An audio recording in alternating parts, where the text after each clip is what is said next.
Want to win money on sports? With Underdog, you can win up to 1,000 times your cash just by picking higher or lower on your favorite player stats. Millions of fans have won billions of dollars on Underdog. Will you be next? Download the Underdog app and sign up to get a free pick with your first cash entry up to $1,000 in bonus cash when you deposit. Must be 18 plus, 19 plus in Alabama, Nebraska, 19 plus in Colorado for some games, 21 plus in Massachusetts and Arizona, and present in a state where Underdog Fantasy operates. Terms apply. Void in Colorado. Concerned with your play? Call 1-800-GAMBLER or visit www.ncpgambling.org. Arizona, 1-800-NEXT-STEP, 1-800-639-8783, or text NEXT STEP to 53342. New York, call the 24/7 HOPE line at 1-877-8-HOPE-NY or text HOPE-NY 467-369. Are we gonna have a riff again? Nah, probably not. I mean, Probably we not. could. We could. I mean, what do you? I mean, do you have something that you want to riff about? What? So that's where the problem lies. Is Yeah, like I know, right? there's a lot of just kind of meh. Yeah, I mean, like, the problem is that like there's so little joy in the world. That's and what I mean. Yeah. Most of the joy is about the Chiefs, but we can't riff about the Chiefs because that's what the podcast is about. So right. Well, so that's why we've the just been Chiefs blasting aren't right really in. even giving us that much joy anymore either. So like, No, where just is our joy coming from? We can't. There's just, I don't know.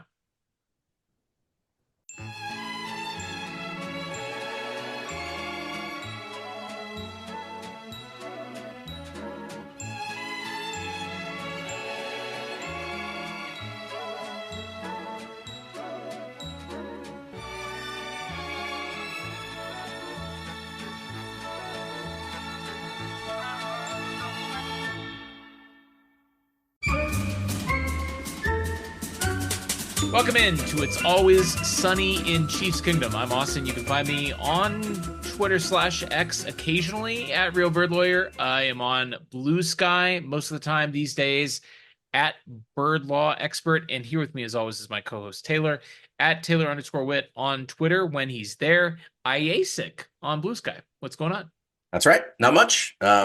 Still enjoying our new digs over in Blue Sky. It's a good place. You guys should all join us, please. I also do want to just take a quick survey. If anyone's listening to this pod and has felt in the past that like, yeah, man, these guys always talk about Twitter, but like I hated Twitter and I don't ever want to get on Twitter, but I kind of was interested in like, reaching out to them or seeing what they said, whatever. Come join us on Blue Sky and follow us and mention the fact that you didn't want to hang out with us on Twitter, but you do on Blue Sky. It is cool and it is much better than the Nazi hellhole that is X that we still are addicted to because it has all the breaking news.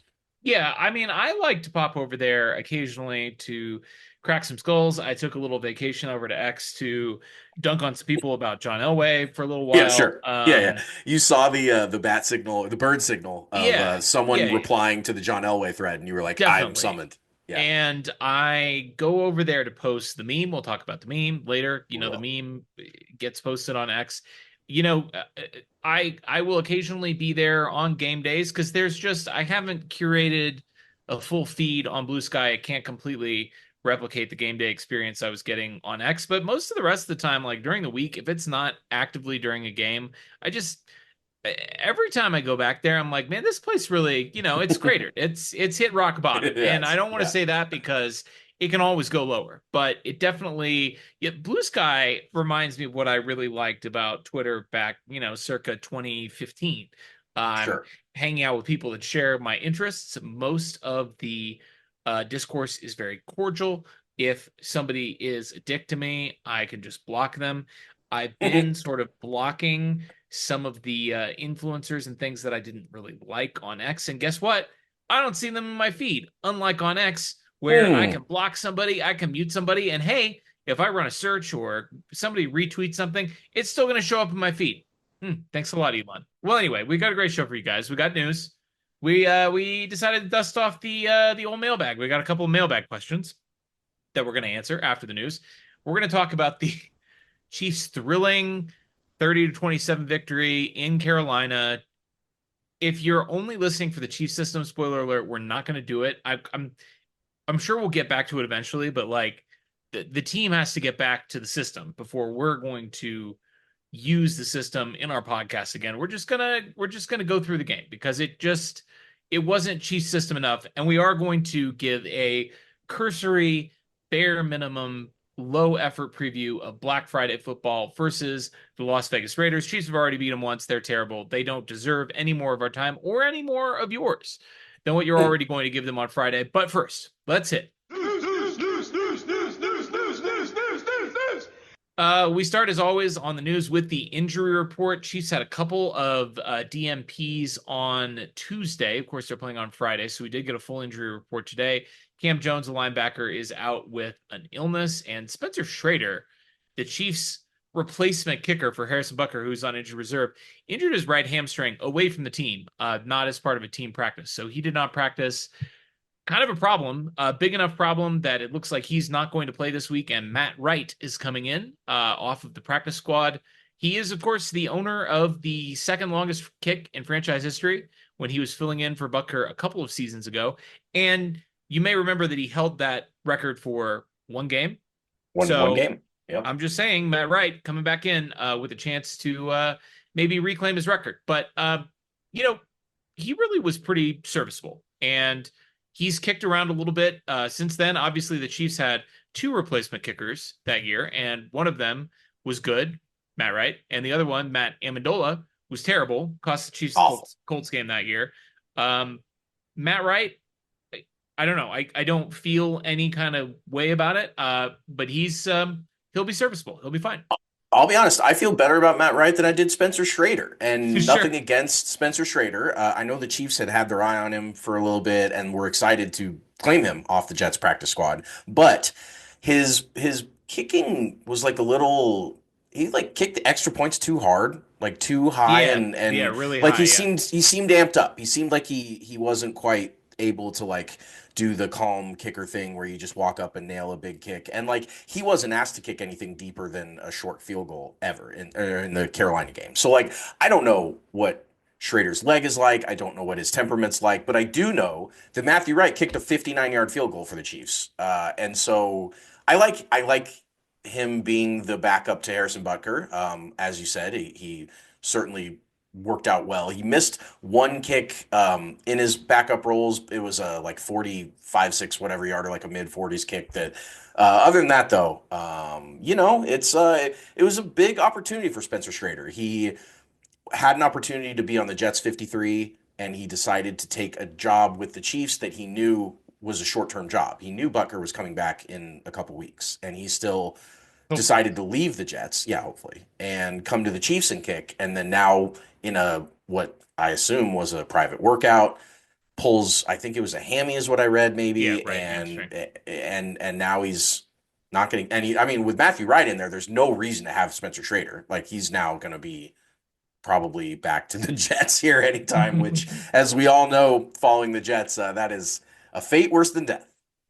Matthew Wright is a career 86% field goal kicker, which is like really good. I mean, sure. He's 95% from extra point. He missed 2 extra points with the Jags in 2021 and hasn't missed one since. He did spend a little bit of time with the 49ers earlier this year when their kicker was hurt, and he was perfect, 3 for 3, and 3 for 3 on extra points as well. And of his 7 career misses, he's 43 of 50. 3 of those are from 50 plus. So, I mean, inside the 50, we're talking about a guy that is 43 of 47, which is, or not 43 of 47, but 37 of, I can't do math on the fly. You can do it. But he's good. He's good. Yeah, he is good. He's got a leg. 50-yard kicks are, not everybody out there is Harrison Butker or, Brandon Aubrey or one of these guys with the big leg. Although it does feel like looking around the league that everyone is those guys, sure, because everybody they're all bombing 50-yarders like it's nothing. But if you need a kick and it's under 50 yards, Matthew Wright will be serviceable until Butker comes back, so he should be fine. Full participation on the injury report this week from both Isaiah Pacheco and Charles Omenihu. It certainly seems like both of those guys should return this week. We're obviously coming up towards the end of their 21-day practice windows for both of those players. So it seems like they're both going to be returning this week. That obviously will be a huge help. Juju Smith-Schuster, a full participant. Kareem Hunt, a full participant. Jamari Connor, just dealing with your nicks and bruises, head, shoulders, knees, and toes, but everybody fully participating and should be on track to play on Friday. One other injury item. Hollywood Brown posted a video of himself back in the facility catching BBs from the jugs machine one-handed. He remains on pace to return sometime in December, probably closer to the end of December, but boy, it certainly seems like you can kind of tell with players, right? Like, not that they're always right, but like when the guys are putting some stuff on social, after a long grueling rehab from an injury, when they're dropping clips on social, they're feeling it. Like that they think that they're close. Right. And that's the important part. It's their body. They're the ones who know what it's like when they're healthy and when they're not. And I think part of it too, specifically in Hollywood, Hollywood has such an interesting like injury case because he joins a two-time defending champ and he's supposed to be like a big part of the offense. I mean, he was very clearly Yeah. along with Rasheed supposed to be like the number two.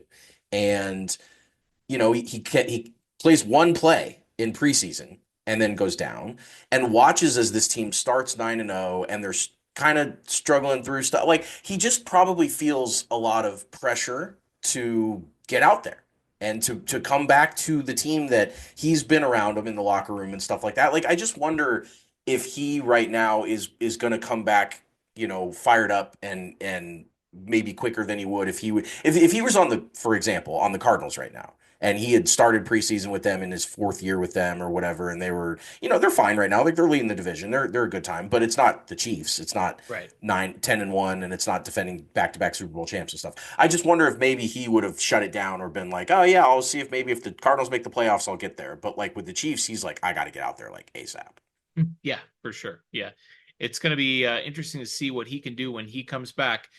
That's going to do it for the news. Let's hit some mailbag questions here. So we've got some questions here from our Discord followers. I assume that's where they came from. Oh yeah. Okay. Rock Robster, Kaka, and Puerto Rican Kaka. There are Kaka. Our birds of war. Rock Robster writes, in hindsight, should the Chiefs have kept Gay over Tranquil? So obviously the Chiefs let linebacker Willie Gay go to the Saints in free agency and decided to give a 3-year extension to Drew Tranquil, who, of course, was on a 1-year contract with the Chiefs last year. Willie Gay was with the Chiefs for 4 seasons after they drafted him in 2020. It's kind of hard for me to say because I don't watch a lot of Saints games, but I will tell you that, I mean, like, we all can see that Tranquil isn't playing at the level that he was playing at last year.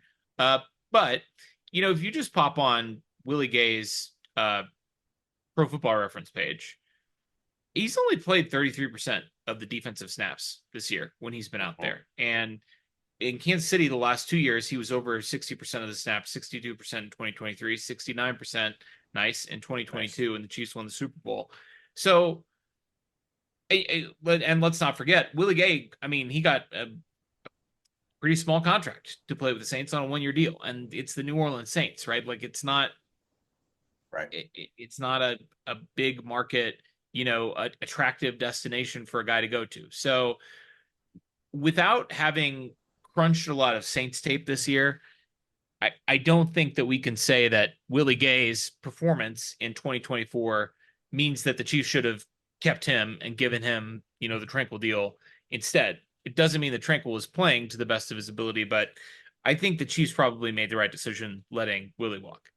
Yeah, pieces on any football team are, as we know, hard to evaluate in a vacuum. They just are. There's different scheme differences. There's players around you. There's just a lot of things involved. Health is one thing that we don't always know exactly how healthy a guy is. We don't know how healthy Drew Tranquil is right now. We know he's not in the injury report, but like, right. He could be dealing with some stuff and makes him not as so. I mean, yeah, I do think that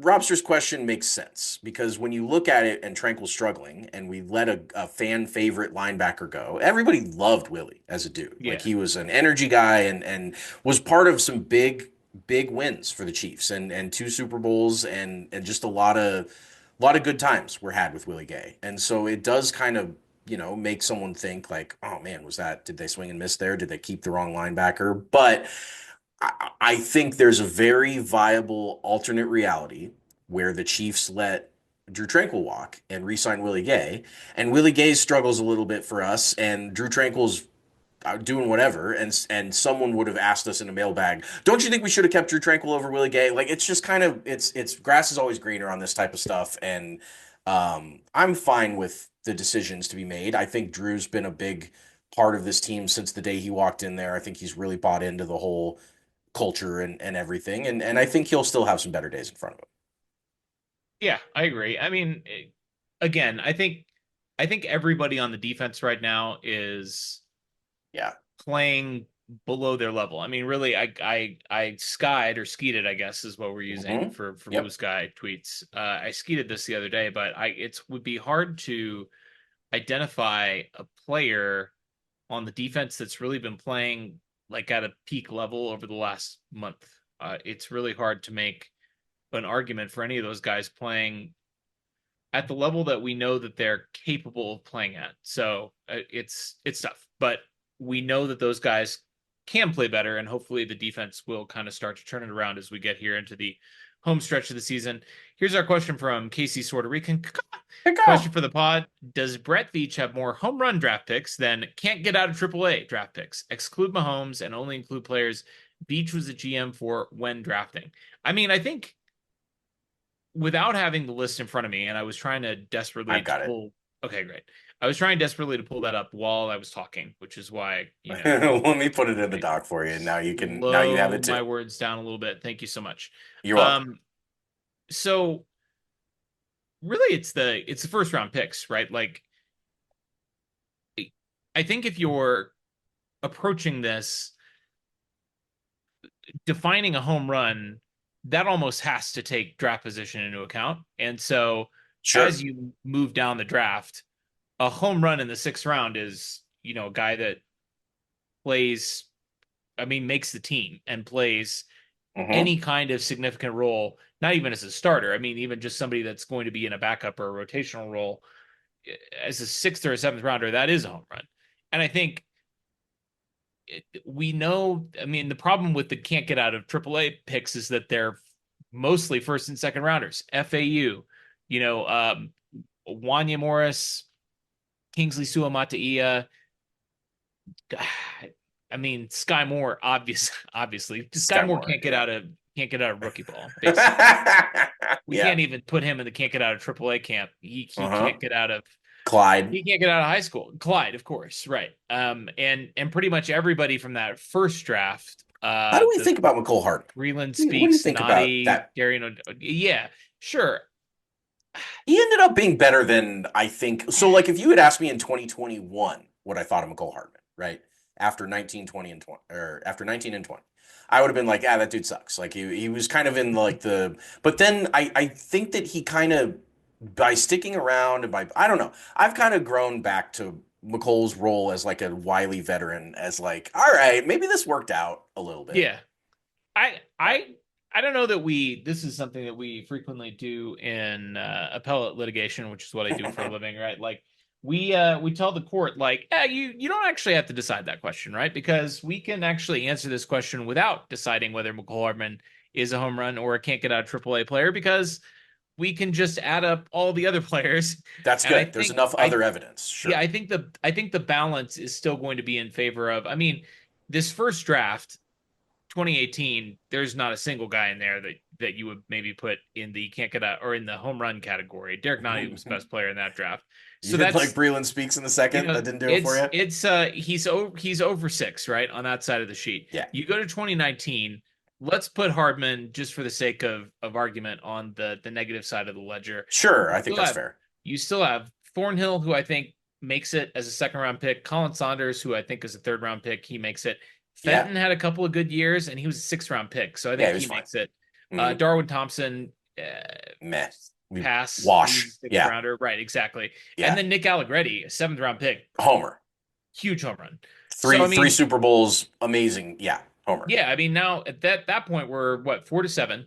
Now you get into the Clyde draft. Clyde's obviously a bust, 4-8. Willie, okay, 5-8. Lucas Niang, 5-9. L'Jarius Sneed, Mike Dana. Both hits. So now we're 7-9. Bo Pete Keys, wash. Yeah, wash. 7th round pick, didn't make it. Then you start getting into, though. We're already close, right? It's 7-9 home runs versus can't get out of AAA. You've got Nick Bolton. I think he qualifies. You've got Creed, who obviously best center in the game. Huge home run. Josh Kando as a 4th round pick. I guess if you wanted to put him on the negative side of the ledger, you could. Yeah, if you pick a fourth and he doesn't really stick with the team, I would say that's a negative. Yeah. So Brett Veach he's down one. He's at a 1 point deficit, but now you Yeah, got 9 to 10. Yeah. No Gray as a fifth rounder, home run. 10, I mean, 10. and he's Yep. been huge lately.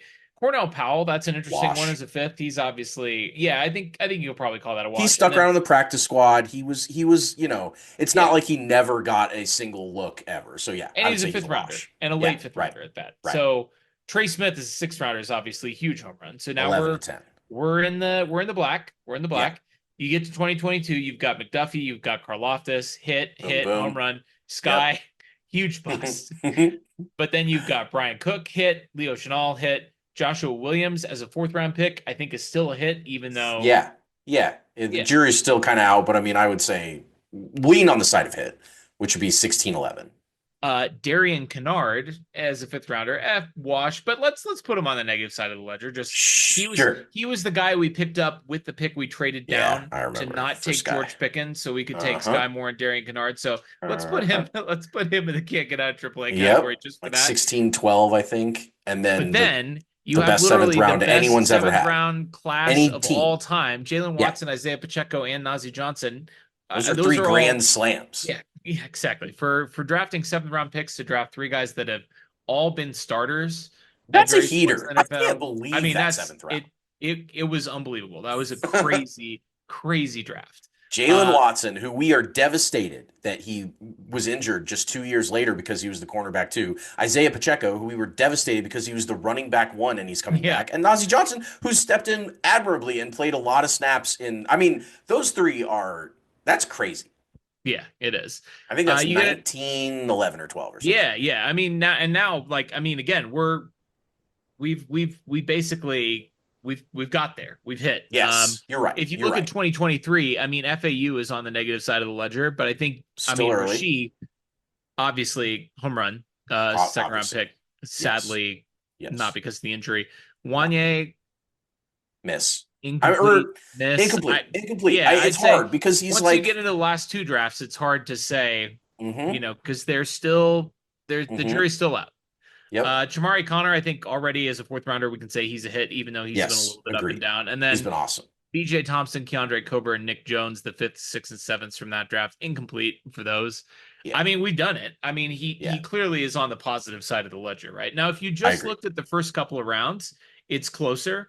But man, those late round home runs, that's what is sustaining Brett Veach's reputation and is sustaining a championship roster for the Kansas City. I got in a argument. I think it was an argument on Twitter at some point in the last couple of years. And someone said, if you just pretend that Sky Moore was drafted in the 7th and Isaiah Pacheco or Jalen Watson was drafted in the 2nd in his place, or everyone moves up and Brian Cook was, just shift them around and just say that your draft class included these guys. And then you kind of say like, okay, well, yeah, maybe Sky Moore doesn't seem so bad of a huge miss if you just realize that he got excess value later in the draft, more of that than he lost in value by picking Sky Moore. And I mean, I think they're good. And this is, we say Brett, but like clearly this is the entire team involved in their draft process and their scouting and their talent evaluation and all that stuff. And I think the Chiefs have proven time and time again, of course, back-to-back Super Bowl champs and all that stuff, that they recognize talent. And I think we hyper-focus on offensive skill players because it's a fantasy football world and that's kind of, you watch the ball and all that stuff. And I will be the first to admit that they are not good at drafting offensive skill position players. Now, Rice was a hit, but he's obviously had some stuff go on. But like, the other skill position players on the offensive side of the ball, especially high in the draft, but they haven't even really taken any low other than Pacheco, who was a hit. But like, you've got McColl and Sky and Clyde and like guys like that just felt like you took these guys in the first round or the second round and all this. And Xavier Worthy's the same way, where like, this was a hype-filled pick because it's a skill player for Pat. And those just haven't really worked, but pretty much every position, every spot on the draft, other than those, are a pretty resounding success. Yeah, absolutely. Great mailbag questions from our listeners. We always love to hear from y'all. Join over 5 million fans that are already playing Underdog with their Pick'em game. You could win money by making entries with your favorite players. You could win up to 1,000 times your money. 1,000's pretty good by choosing higher or lower on player stats like passing yards, interceptions, touchdowns. You name the stat, you can pick them. Every dog deserves a second chance, a motto that I certainly appreciate from Underdog. And with Underdog Rescues, you can get your money back and receive a promo if an early injury causes your entry to lose. We all know in football, those injuries are rough. Chiefs fans know that more than anybody. We love the vulture protection. If you designate a running back to score a touchdown in your pick'em entry and they get vultured by their backup running back, we will rescue your entry. Underdog will. So that's cool. This week, I like Patrick Mahomes to continue the passing ways. He's been back. He took a little vacation this year, but he's been slinging tuds and slinging yards and doing his normal Pat stuff. So I like him over on 246.5 yards against the Raiders on Black Friday. I like him over on 1.5 passing touchdowns. And then a little tease here. I like the over 1/2 rush or receiving touchdown, and I like it to be a receiving touchdown. That's my picks this week for Patrick Mahomes and the Chiefs on Underdog. I think that they are going to take care of the Raiders on Black Friday. Download the app today. Use promo code KINGDOM, KINGDOM, to get up to $1,000 in bonus cash instantly. Download the app today. Promo code KINGDOM, $1,000 in bonus cash instantly. Select higher or lower in your favorite players. Cash in on Underdog. Every player, every touchdown. Just select higher or lower on Underdog. Must be 18 or older, 19 or older in Alabama and Nebraska, 19 or older in Colorado for some games, 21 or older in Massachusetts and Arizona, and present in a state where Underdog Fantasy operates. Terms apply. Void in Colorado. Concerned with your play? Call 1-800-GAMBLER or visit ncpgambling.org. Arizona, 1-800-NEXT-STEP or text NEXT STEP to 53342. New York, call the 24/7 Hope line at 1-877-8-HOPE-NY or text HOPE-NY to 467-369. Well, the Kansas City Chiefs travel to North Carolina, where there is an NFL football franchise. Weirdly, kind of a strange one. Buffalo, New York, Charlotte, North Carolina. Just some of the places that you wouldn't necessarily expect to have National Football League franchises. But the Carolina Panthers do exist. The Kansas City Chiefs did go to play them on Sunday at 11 o'clock Colorado time, noon Arrowhead time, and they won the game 30-27, which is fantastic. But they didn't really win in the manner to which we are accustomed. The Chiefs system didn't really make an appearance in this game, which sort of has us a little discombobulated, a little bit lost, because that's the system that we've relied on for years to break down these games. And right now, the Chiefs just aren't really giving us the Chiefs system. No, they're not. I have long described it as the system that they use when they win the games. But like these last couple weeks have made me at least do a little soul searching on how I'm defining the Chiefs system to myself. And when I was putting it together this week, or attempting to put it together, I can tell gut feeling if it's going to be if this Chief system applied. And I'm not sitting here and I'm not trying to shoehorn in, spots in the game that weren't actually a part of the system. And so when I get to inspire hope and engage physically and finish strong and all the things that the Chief system represent, and then I think about this game and I'm like, man, much like the Broncos game where we issued this Chief system earlier because it didn't apply the last time they won, it just didn't apply this week. They didn't do anything in the system that was worthy of breaking it down in this way. So I think next time when we do use it, which probably is going to be in the next win, I can't imagine they'll keep winning games like this. I think I'm just going to maybe give it a slightly different intro that is like most of the time when the Chiefs win, this is what they do. But yeah, it was weird. It was a weird game. It was a weird game. And, people podcast about that. People have named their entire podcasts around that. But that's right. We're going to focus this discussion. I think we have to focus this discussion on the meme. And as I've explained before, the meme is not mine. It's never been mine. I appropriated it from somebody else. And the person that I appropriated it from some other fan base, whether it was the welcome to the internet, Seattle Seahawks, whether it was the Philadelphia Eagles. Weirdly, I don't know when it would have applied to them, but I have had Eagles fans tell me that it's an Eagles meme. The Minnesota Vikings certainly have a strong claim to it. And I've had many Vikings fans tell me that it is a Vikings fan meme, which totally makes sense. It checks out. The Vikings of a couple of years ago, They fit the meme, man. They fit the meme. Yeah. The other team that fits the meme, contrary to what PMT, pardon my take, said on their YouTube show this week, is the Kansas City Chiefs, because the Kansas City Chiefs, we are always excited to watch. The Kansas City Chiefs always do things during the game that cause us not actually, but they make us frustrated. And the Very meme is frustrating. perhaps hyperbolic in the way that it represents that feeling, but that's fine. That's just part of the meme. And again, like I don't even have the technology to change the meme. Even if I wanted to change it, you guys have seen some of my graphic design, my crudely made memes. I couldn't change it even if I wanted to. And at this point, it's taken on a life of its own. So, then the middle part of the game, really the entire game, most of the time, the Chiefs are doing things that cause us to feel very negative feelings about the way that the Chiefs are playing. And then at the end of the game, the Chiefs win. And that's the "oh nice, we won" at the end of the meme. It's basically an every week occurrence. I think I've posted the meme in all but one or two of the Chiefs' 10 victories this year. I did not post it after the Saints game. Right. And I think that might be it. There was another close call in there. It was the You mean when you almost didn't post it but did? Yeah, Like, it is was that the what you mean by 40 it close was the call? 49ers game. Was a little bit of a Yeah. close call. The Yeah, yeah, Chiefs yeah. ended up winning that one by 10, and I had to send out a poll Yeah. to my Twitter followers at the time to see whether it was meme worthy. But I mean, even though the Chiefs had a 9-point lead at the start of the fourth quarter in that game, it got a little bit close. And the way that they got there was, I mean, if you guys remember this game, Patrick Mahomes threw for 154 yards with 2 picks, and it was incredibly ugly. I mean, it was excruciating. It's just that Brock Purdy and the 49ers were even worse. So Yeah. the meme is part of our reality. It is what the Kansas City Chiefs are, and they lived down to it in this game. I mean, this was a game where we should just kind of talk about generally what happened here. The offense had 8 possessions in this game, and they scored 30 points. That's really pretty good. So why does it feel bad? I mean, the first 5 drives of this game, touchdown, field goal, touchdown, touchdown. They didn't punt until the beginning of the fourth quarter, and then they punted 2 times in a row. So I mean, that was a little poopy. Yeah. And Yeah. let the Panthers get back in the game. But then when they needed to get it, they just incredibly easily went down, got in field goal range, and kicked the game-winning field goal. They did. They're infuriating.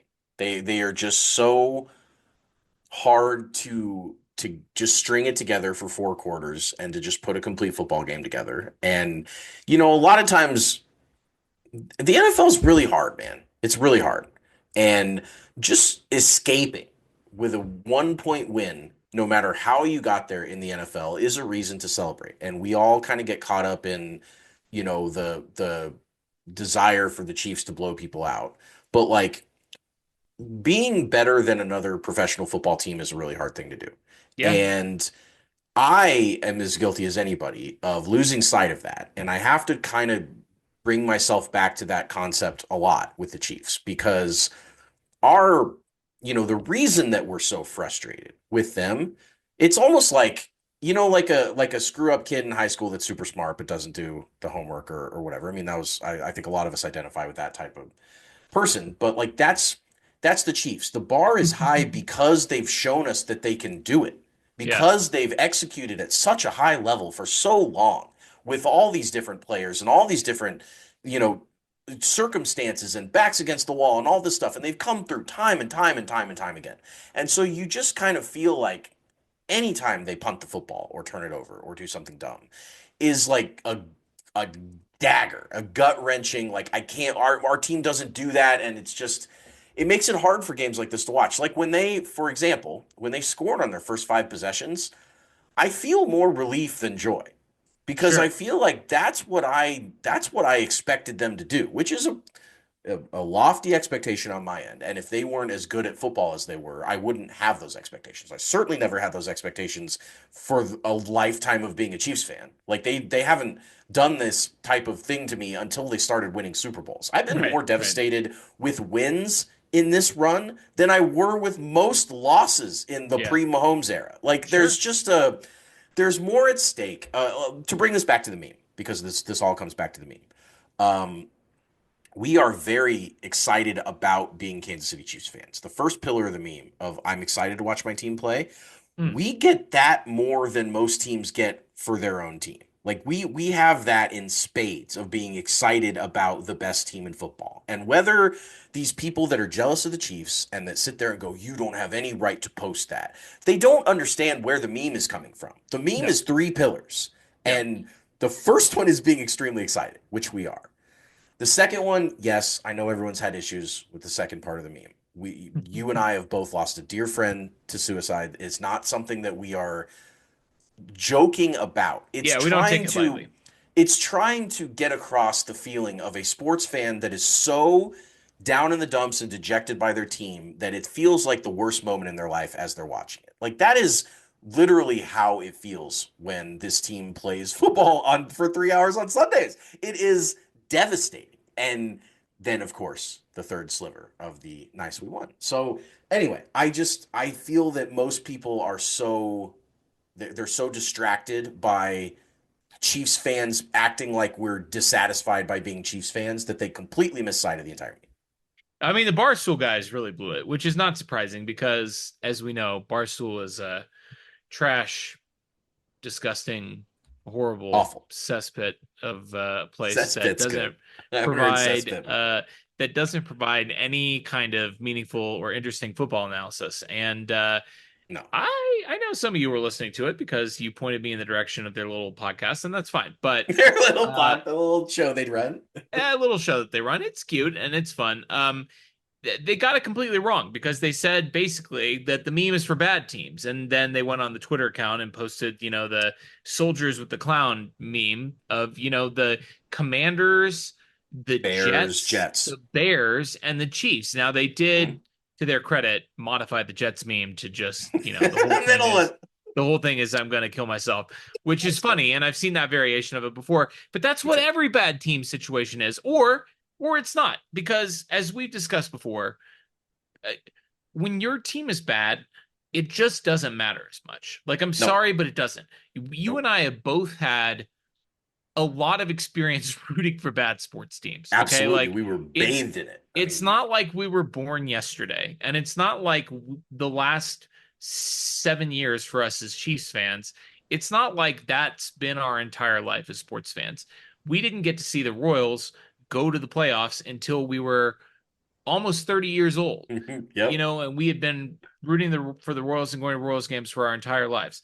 We didn't get to see a Kansas City sports team, UIKU, but Royals or Chiefs win a championship until, again, like it's 30 years into our existence as sports fans. And the Chiefs hadn't even won a playoff game, like, since I was too young to remember it until, Alex Smith got us off the schneid. And then that was it until we got Patrick Mahomes. So we have a lot of experience rooting for bad sports teams and really bad sports teams. I mean, I'm talking about the worst teams in the league. Both the Royals and the Chiefs in the last 15 years have been the worst teams in the league with the first overall pick. So we have plenty of experience. We know what that's like. And I can tell you, and I feel comfortable speaking for anybody that's ever rooted for a bad sports team. It doesn't matter as much. It just doesn't.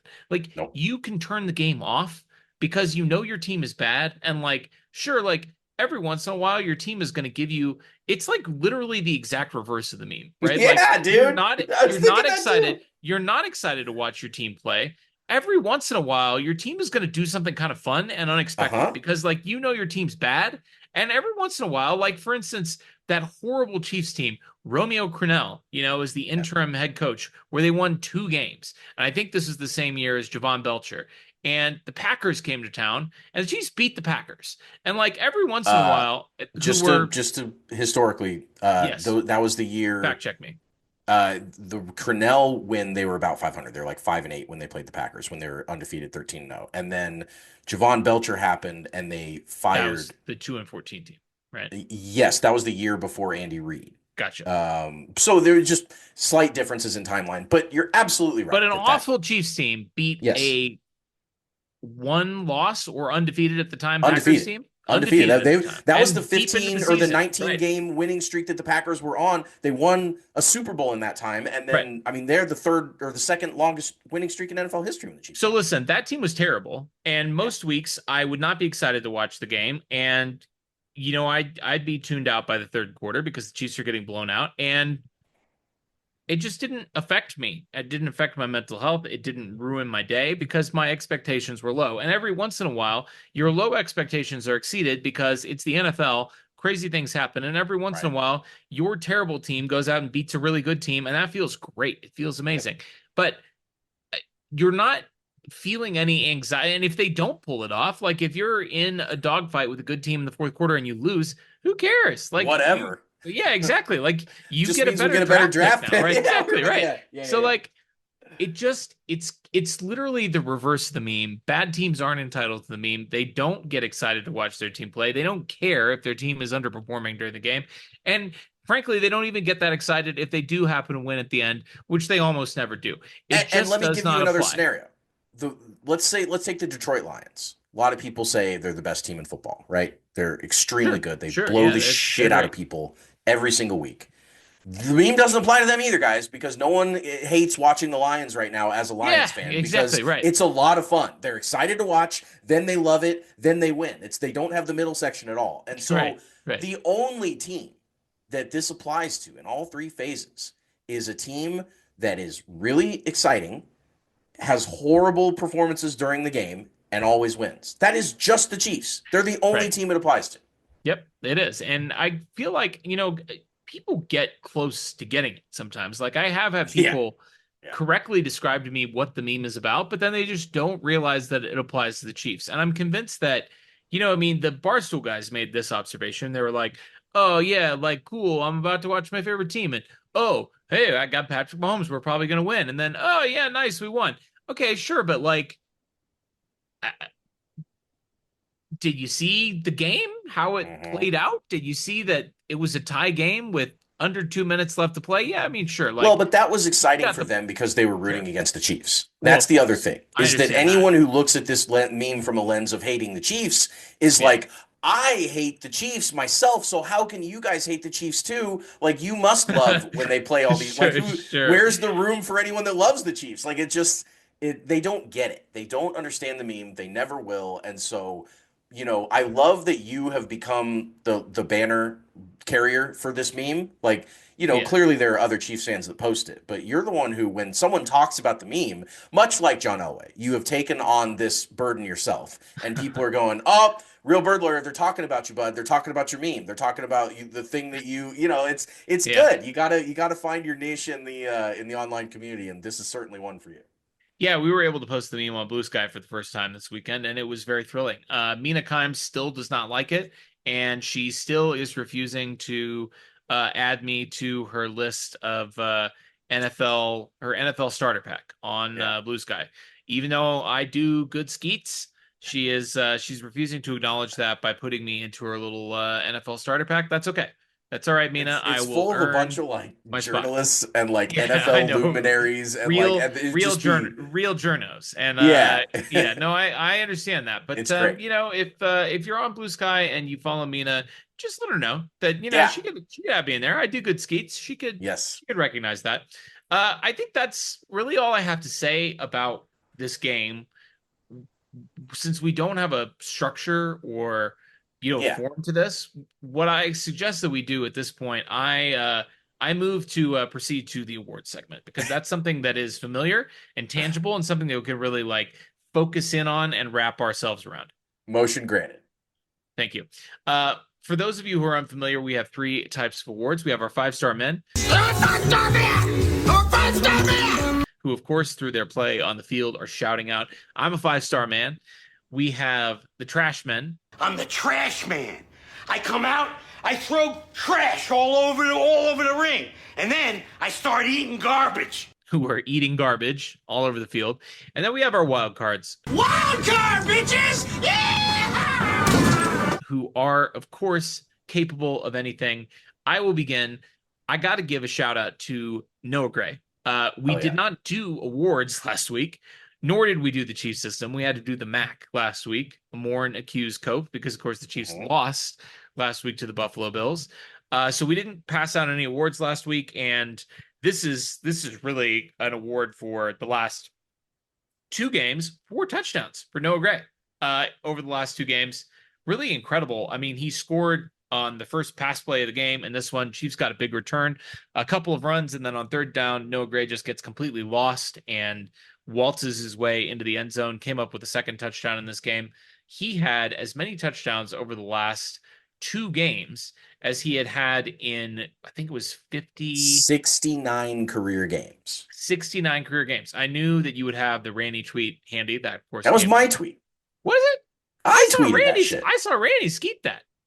He might have reskeeted me. I definitely was all over. And I said it's 6 quarters because it was all of the Buffalo game and by halftime of Carolina. To create a controversy between friend of the show, Randy Giserli, and co-host of the show, Taylor Witt. So I will attribute it to both of you. But in any case, no, great. How about that guy?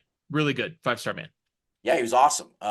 He had like 11 and a half yards of separation on the first touchdown catch, which I think they said was the most yards per separation on a catch by a Chief in like 2 years. I think it was maybe the Tony touchdown against the Jags where he was wide open and tiptoed down the sideline. Either way, great performance by Noah. Great to get the Chiefs another weapon in the passing game.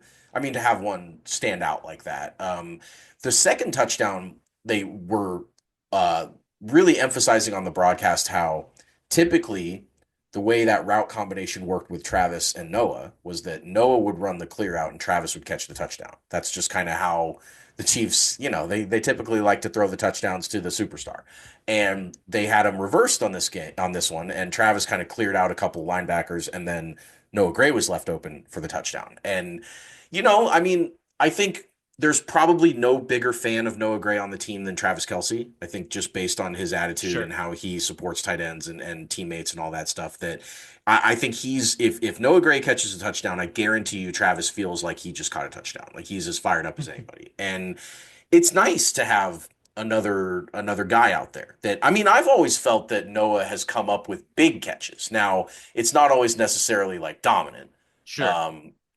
Games like this has been awesome. The last 2 games where he's had 4 touchdowns he's been cashing them. But I do always feel like if there's a big time 3rd or 4th down conversion or something like that, like Pat looks for Noah. He looks for him because he's been steady. He's been a guy that can get open. He's been a guy that will catch the ball. So all that's to say, good pick for you on the 5-star. He was cool. I'm going to go with Patrick Mahomes for my 5-star man. I think he's been really sharp, and I think he's been sharp lately. I think he's gotten to the point where, like, he's kind of over the funk that we watched for, a big chunk of the year, if not the entire year. One thing that I pulled up on Mahomes was I was just looking at his touchdowns, picks, and sacks per game, and just wanted to split it from his first 7 games of this year to his last 4. Because there's a huge jump in these numbers. And if you go to the first 7 games, he had 8 touchdown passes or only 1.1 touchdown pass per game, which was crazy. And then he had 9 interceptions, 1.3 per game. Also, maybe crazier. That was, he was throwing them left and right. But he was only taking 12. He had only taken 12 sacks in 7 games, which is 1.7 per game, which is a really, really good number for especially a mobile quarterback and a guy that everyone's getting after all the time. He was avoiding sacks like crazy. Shaky offensive line at the tackle with spots. A shaky offensive line, and it was a nice performance by him, but it did kind of make me wonder if he was too sack avoidant, if he was trying too hard, if he felt someone close to him to just whip a throw out there and see what happens, because when he started taking more sacks, the last 4 games, he took more sacks in the last 4 games than he did in the first 7. He's taken 15 sacks, or 3.8 per game, which is double his 1.7, a little more than double 1.7 what he used to take. But, of course, if he's taking care of the ball and if he's eating it and deciding to just go down and take a sack and live for the next play, he's had 10 touchdowns and 2 picks in the last 4 games, which is 2.5 touchdowns per game, a half a pick per game. That is exactly the pace like back to like elite Patrick Mahomes. If you get 5-1 touchdown to interception ratio, you're cooking. That's going to be good. that will play in the modern NFL. And so, that gives us change in numbers between that streak, those two streaks of 1.4 more touchdowns per game, zero point 0.8 fewer interceptions per game, and 2 more sacks he's taken per game. So if he has to hold on to that ball, and if he has to eat it a little bit more, but it means that he's protecting and he's not turning the ball over. So I do think that they've maybe figured something out with his approach. And I think that they've probably told him, I don't know if that's true, but based on the numbers. Now, maybe this also is just the Lions getting beat to hell every week, and he just figured out the passing stuff, but he's still taking more sacks. But that's his approach. He's a 5-star man because in this game, he's got the new approach. He was 27 of 37, 269 yards, 3 touchdowns, no picks, 5 sacks, which goes into what we were talking about, right. but 120 rating. I mean, this was, statistically, if not his best game of the year, his second best. He was good in this game, and they scored almost every time they had the ball, like you said, for the first 5 possessions. I mean, that's how you win football games in the NFL. He did a good job. Well, and you can't forget the 60 rushing yards, including, of course, the huge run to set up the game-winning field goal. I mean, it's inevitable that whenever we have any kind of run involving Patrick Mahomes at this point, where he gets like outside the hashes, like if he's outside the tackle box, it doesn't matter how far away he is from the sideline, people will complain about him manipulating the sideline and faking going out of bounds. Oh my God. I mean, I don't know what kind of Jedi mind trick he pulled on the Panthers defenders in this game. He just flattened himself out and went through a seam in the defense like a cat in the wall. I mean, I'm dead serious. Patrick does not abide by the laws of nature. He just, I mean, he didn't even fake going out of bounds. He just like slowed down for a second and then just went whoop, right up the middle. Yeah, it was like a cut. I mean, it was crazy. he's not even olaying people. He's cutting towards the sideline to go back in bounds. If this was a punt returner doing that, it would look the exact same way. These guys guaranteed would take his ass to the ground if they could. They absolutely are not pulling up on him. They are not saying, "Oh, he's going to go down. I might as well just not touch him." That's not happening. Bro, you kidding me? Like a guy on the Carolina Panthers on a 3-win Carolina Panthers team that you see once every 4 years that's not going anywhere. That guy would rather smoke Patrick Mahomes and be able to tell his grandkids, like, hey, look, check out this YouTube clip. Check out the last play of my NFL career. Yeah, right. Hey, I was terrible and I only made it, half a season in the league, but check out this play where I smoked the greatest quarterback of all time. You kidding me? Of course they would do that. Don't be ridiculous. And there's such a delusion among fans and media alike of this idea that no one can touch Patrick. You touch him a quarter second too late, you're getting fined and flagged. That doesn't happen. That's not a reality. It's not factual. And they just, for some reason, they've warped their mind into thinking that, like, for some reason, Patrick has this bubble around him and no one can touch him, and the Chiefs are the only one that, benefits from the. He has 2 roughing the passer penalties this year. He's not. It drives me nuts. But that's the derangement that all of these fans have put themselves through. That's how it goes now. So Pat's the 5-star. I'll move into trash man at this point. I'm gonna go with Najee Johnson, and that's fair. For the most part, it has to do with the fact that other teams are recognizing that when Najee Johnson's out on the field, throw at Najee Johnson. He led the team in tackles, which, linebackers and defensive tackles and ends and stuff leading the team in tackles is great. Once you start getting into the secondary and they lead in tackles, that means they're being targeted. That means that the other team has decided that's the guy that we can exploit on your team. And this week it was Najee Johnson. And he's had a good stretch for the Chiefs. It's not that he's been, abysmal by any stretch, but he was not good here. And, I hate to be down on him because I do know that it's a tough role. And I do know that the Jalen Watson injury was hard. And, obviously Snead was here last year. And so the cornerback room has kind of had some more eyes on him this year. And Nazee's he's been struggling. Yeah, for sure. I'm gonna do the defensive line for my trash men. Minus Turk Warden and Mike Dana. That's partly an expectations thing, but they also have been playing reasonably well. It's just that they are what they are, and they're not the superstars in that group. Yeah. I was gonna pick George Karlaftis for my trash man, and then I thought about maybe picking Chris Jones for my trash man, who literally did Yeah. not make it into the box score. And then I figured I'd just take the entire group because nobody's getting pressure on the quarterback these days at all. I mean, it's crazy over the last month to see how invisible this defensive line has been in terms of creating pressure. And that's part of the reason why the secondary has not looked nearly as good. They're just not getting home. They have the fifth fewest sacks in the NFL with 21. And the only teams that are below 21 are a who's who of like the worst defenses in the league. You've got Atlanta, you've got Carolina, who obviously the Chiefs just played. You've got the Las Vegas Raiders, and you've got the Cincinnati Bengals, who, I mean, are literally going to miss the playoffs because their defense is so bad. And they have the sack leader on their team, by the way, Right. the NFL sack leader on their team, and they're still below the Chiefs in sacks, which is pretty hard to do. But it just goes to show you how bereft of talent that Bengals team is outside of Trey Hendrickson. So, Right. yeah, I mean, the defensive line has got to play better. They were big time trash men in this game.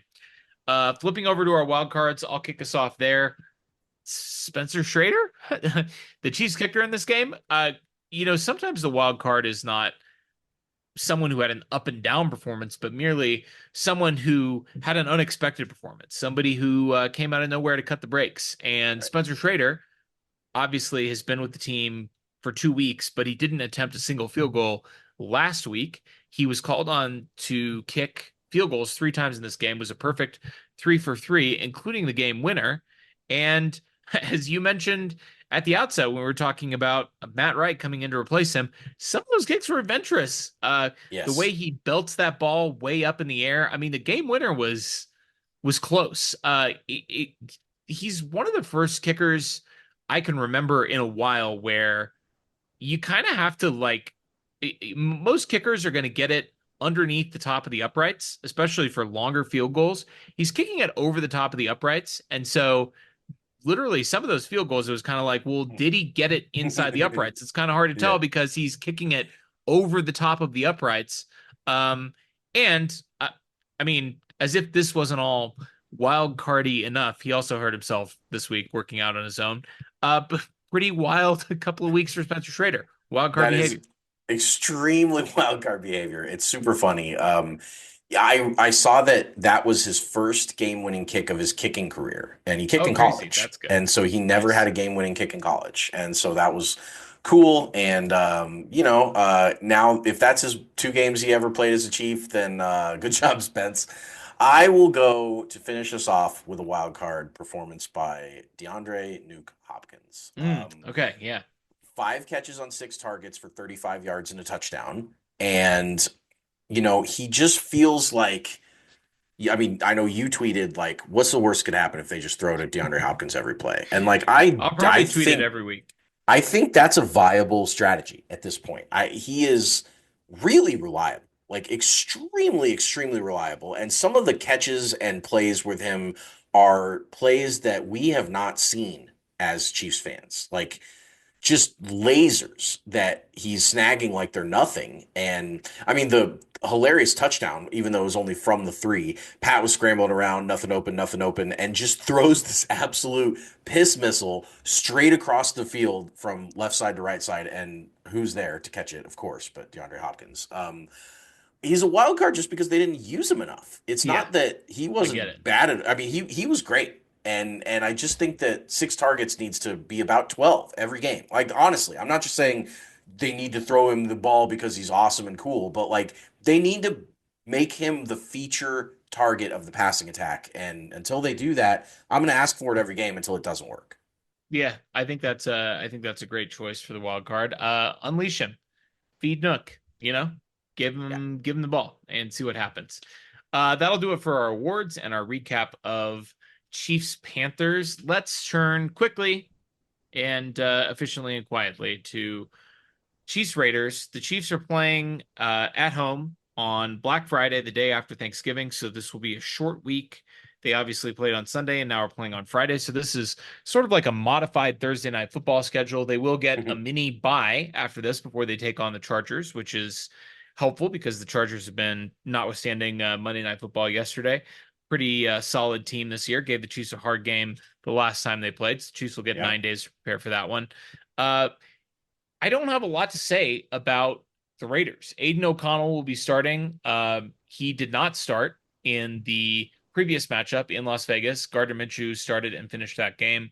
He's injured and out for the year. Aiden O'Connell was out for a stretch with a thumb injury, and he is now back. So this will be his first game coming back from IR. He, of course, was the quarterback when the Chiefs lost on Christmas Day, and he didn't complete a pass after the first quarter, and the Chiefs still lost that game. So Aiden O'Connell's not good. The Raiders aren't good. They've lost 7 games in a row. The only teams they've beaten this year are the Browns, and then, of course, the 8-3 Baltimore Ravens. How? How did that happen? I really don't know. And it's not even like the Raiders, got a bunch of turnovers and got a big lead and then, coasted. They were down 10 points in the fourth quarter. Yeah, they came back on the Ravens. They had to go throw a bunch of it's crazy. As I previously mentioned, this is one of only 4 teams in the NFL with fewer sacks than the Chiefs, and this is a team that employs Max Crosby. So, you do the math. Not a lot of pass rush on that team outside of Crosby, and of course he's one of those guys where he's done it alone for such a long time that you can tell that it's kind of starting to wear on the guy, and I don't blame him at all.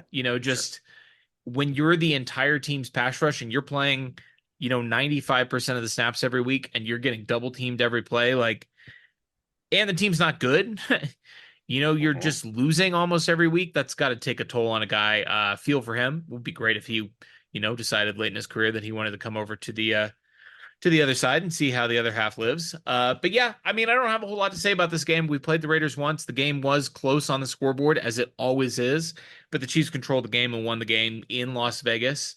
And I don't know, they'll probably do it again. Probably. Speaking of Las Vegas, this line on this game, I've seen it about 12.5. I think that's what ESPN currently has, which is funny. The Raiders are a mess. They have the worst record in football. They don't have a healthy quarterback. 12.5. I just confirmed that. That is the largest Chiefs line in 30 games since Taylor Swift came to Arrowhead to watch the Chicago Bears get smacked by the Chiefs 41-10. And the Chiefs covered. So the Chiefs absolutely covered that one. They were 13-point favorites in that one, and they won by 31. And that was the first game of the Taylor Swift Chiefs era, and this is now the 31st. The Raiders are the only thing I don't like about this matchup, and I like a lot about it from an X's and O's standpoint, of course. I don't like that it's Black Friday, and the Chiefs have, of course, as we all know, Red Friday is that's our day. That's our pre-Chiefs celebration day. And now a team that is the silver and black of the Raiders, we're playing them on Black Friday, but yet it's in Arrowhead. The whole thing it's just making me uneasy. Yeah. It just feels like this is a day that should be called Red Friday always. And they're going to try and call it Black Friday. And it does. I don't like that this is the game and the team that they picked. It'd be like playing the Patriots on the 4th of July or something. There's just something off about this that I feel uncomfortable about. That's my only thought on this game at all. And to your point, I don't want to heap uncomfortableness and superstition on top of uncomfortableness and superstition. But while Black Friday is not really a holiday in itself, this is really essentially the second straight game that the Chiefs have hosted the Raiders at Arrowhead on a holiday. Oh my God. And they ruined Christmas last year. Let's not ruin Black Friday. Let's not mince words. They ruined Christmas. They ruined Christmas for everyone. It was horrible. Ruined. It was the worst day of the year. It completely ruined my entire day. It was lovely to spend time with my family and open gifts. It was the worst day of the year. But it was all wiped away when the Raiders came into Arrowhead and beat the Chiefs. And, now we have the possibility of them doing it for a second year in a row. Now, there's always the possibility that, we talked about, obviously, when we previewed the last matchup between these two teams. The whole Kermit the Frog incident, right? And Patrick Mahomes saying it'll get handled when it gets handled. Maybe there's always a possibility that it hasn't been handled yet. I mean, sure, we won the game, right? But like we didn't get to rub their faces in it. He was right? like, I tried to handle it and we couldn't handle it. We gotta handle it this time. We couldn't handle it, but maybe this time we will handle it. I don't know. Yeah, it's I mean, it's so hard to ever now these days go into any game with the Chiefs and be like, oh, they should win this game handily. Which, like, most fan bases can at least see that when the Raiders come to town or whoever, and you can be like, all right, we probably should be winning this by double digits. Speaking of double digits, I was just gonna say we saw today a stat on Pat McAfee show that the Chiefs have had less time this year with a double-digit lead than the 3-8 Carolina Panthers, and also 19 other teams in the NFL. They rank 20th or 21st or something like that in time with a double-digit lead. They just don't have it in their bag, and every now and then a team can be so bad that any team that lines up on the other side of them would beat them by double digits. And sometimes that's going to happen. And yes, a lot of times the Raiders are a get-right game for the Chiefs. And a lot of times, even when nothing else is going right, look back to 2021, this could still be a 45-10 game. And it says nothing about before or after that game. It doesn't say anything about the Chiefs are back. It doesn't say anything about where's this been or anything. It's just sometimes the Raiders are capable of laying an egg, and we'll see if they do that this time. It's the meme, the whole meme, and nothing but the meme for our Kansas City Chiefs. But it's always sunny in Chiefs Kingdom. See you guys next time.